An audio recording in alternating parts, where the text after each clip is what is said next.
চাপের মুখে অনবদ্য সেঞ্চুরি মুমিনুলের। অবশেষে টানা দুদিনের অপেক্ষার পর মাঠে গড়ালো কানপুর টেস্ট।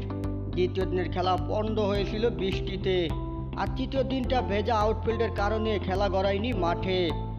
অবশেষে চতুর্থ দিনে খেলা শুরু হলো একেবারে নির্ধারিত সময়ে। তবে দিনের শুরুটা ভালো হয়নি বাংলাদেশের। দিনের শুরুতেই ফিরে যান মুশফিক, লিটন ও সাকিব। এই তিন ব্যাটারের দ্রুত ফিরে গেলেও স্রোতের বিপরীতে দাঁড়িয়ে অনবদ্য এক সেঞ্চুরি তুলে নিয়েছেন মোমিনুল হক সৌরভ। একটা সময় সেঞ্চুরিকে নিজের অভ্যাস বানিয়ে ফেলেছিলেন মোমিনুল হক সৌরভ। তবে সেই ধারায় শেষ এসেছে অনেক আগেই।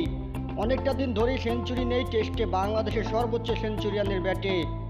সর্বশেষ টেস্টে শতক পেয়েছিলেন 2023 সালে আফগানিস্তানের বিপক্ষে। আর 15 মাস পর এবার পেলেন আরেক সেঞ্চুরি। রবিচন্দ্রন আশ্বিনের বলে সুইপ শট খেলে টেস্ট ক্যারিয়ারে নিজের 13তম সেঞ্চুরি তুলে নিয়েছেন সাবেক টেস্ট অধিনায়ক। দেশের বাইরে এটি তার মাত্র দ্বিতীয় সেঞ্চুরি। এর আগে নিজের 11তম সেঞ্চুরি পেয়েছিলেন শ্রীলঙ্কার বিপক্ষে 2021 সালের ক্যান্ডি টেস্টে।